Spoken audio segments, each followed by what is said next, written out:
Bonjour à toutes et à tous, je suis ravi de vous retrouver aujourd'hui pour parler comics. Aujourd'hui, on va parler d'un comics qui a fait un petit peu parler de lui et malheureusement, pas forcément pour son histoire, mais pour sa politique tarifaire. Je pense que vous voyez où je veux en venir. Ça s'appelle Hack/Back to School de Zoé Torogood chez iComics. Alors, on va essayer de faire que la vidéo ne parle pas que de ça, mais on est obligé d'en parler forcément, parce que ça fait un petit peu date. Je vous renvoie à l'émission Comics Co, le précédent épisode où on a parlé un petit peu de la grille tarifaire. Je vous renvoie également à la vidéo de iComics de Sullivan Rowe qui explique un petit peu les choix tarifaires qui ne sont pas forcément les siens, lui qui est directeur éditorial.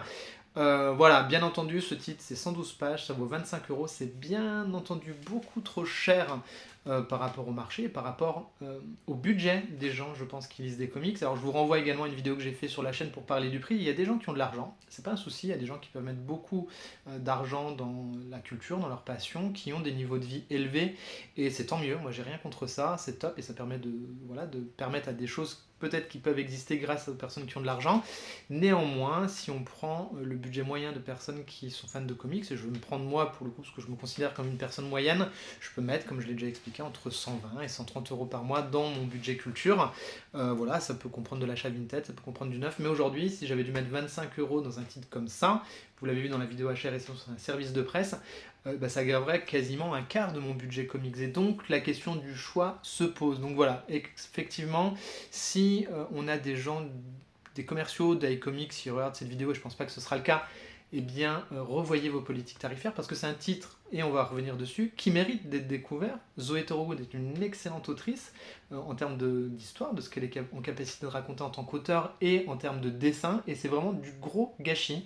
On parle souvent de faire venir les personnes aux comics, on va revenir aussi dans la vidéo. C'est un titre qui clairement peut faire venir un public manga sur le comics. Donc vraiment, c'est pour moi un vrai échec en tant que politique éditoriale et commerciale pour le coup. Donc voilà, parce que le titre est vraiment bon. Alors le titre, on va suivre Cassie qui se retrouve à chasser ce qu'on appelle des slashers. Elle recherche des slashers à travers le pays, qui sont des espèces d'entités comme ça, qui sont des sortes de tueurs en série un peu horrifiques, un peu fantasmagoriques, qui prennent possession des corps. Et voilà, je vous résume un peu grossièrement, mais vous voyez un peu le délire série B.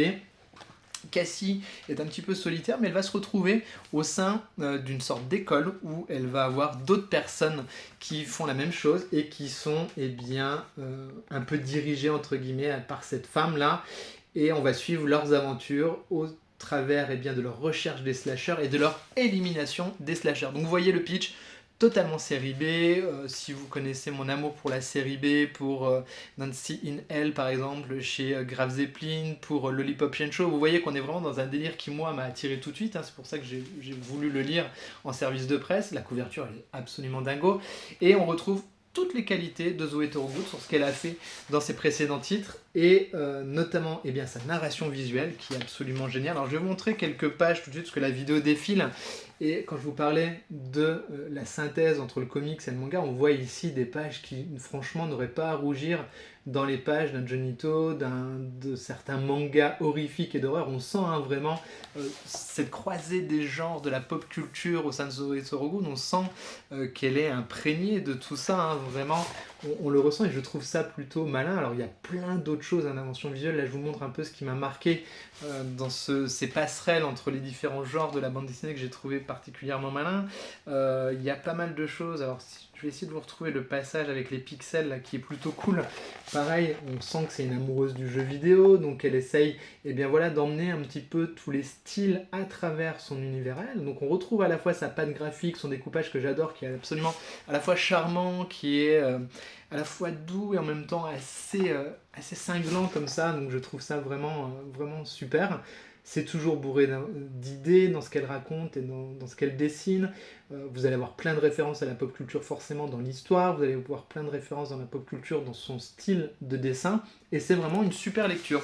Du coup je suis hyper déçu que le titre ne trouve pas forcément son public, parce que ça aurait vraiment mérité d'être proposé à 15 balles, 17 balles max, pour qu'un maximum de personnes s'en emparent et qu'on puisse faire des passerelles avec ce titre justement à travers les différents lecteurs. Je trouve que Zoé Torogood, c'est cette génération qui est jeune et qui propose des choses différenciantes avec beaucoup à la fois de tendresse, et c'est ça que j'aime aussi chez cette autrice-là, et vraiment c'est quelqu'un que je vais essayer de suivre au plus près. Vous avez plein de vidéos sur la chaîne sur 4 titres qui sont sortis chez elle, parce qu'en plus de nous raconter son histoire de série B, en plus d'y aller avec ses références, alors c'est pas trop marqué, des fois un petit peu, mais bon, moi ça me dérange pas parce que c'est plutôt bien fait et c'est agréable à lire. Elle va y mettre sa patte d'autrice et elle va parler de choses. Alors certains, j'ai lu, elle a un gros ego, machin, les nombrilistes.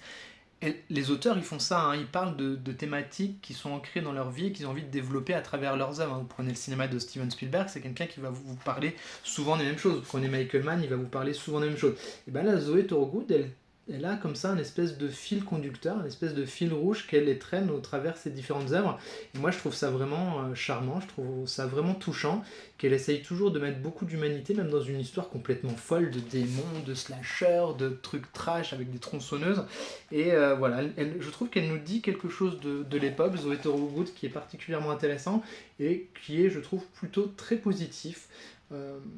Aujourd'hui à lire, moi à chaque fois que j'ai lu un de ses titres, j'en suis sorti vraiment ravi, et j'ai même minoré parfois mon avis. Je repense à Reign, comme je l'avais reçu en service de presse, j'avais un peu minoré mon avis, mais du coup j'ai envie de me relire tout ce qu'elle a écrit, mais on en reparle bientôt dans le prochain Comics & Co. Voilà, j'espère que vous avez envie de découvrir ce titre-là. Je comprends que vous n'y alliez pas à ce tarif. Jetez un œil peut-être sur l'occasion. Ce sera peut-être l'occasion de le trouver à un tarif plutôt correct. En tout cas, moi, je suis ravi de l'avoir découvert. Je suis ravi de continuer mon exploration de l'univers de cette autrice. Et avec grand plaisir. Voilà, si vous découvrez la chaîne avec cette vidéo, n'hésitez pas à vous abonner, à liker, partager, commenter. Ça fait toujours super plaisir de voir qu'on est de plus en plus nombreux sur la chaîne. J'ai plein de contenu pour vous qui arrive. Vous savez que ça a pris un peu de retard. Mais voilà, les choses sont en marche à partir de maintenant. Je vous dis à très vite, prenez soin de vous et lisez des bons titres. Bye bye, ciao ciao.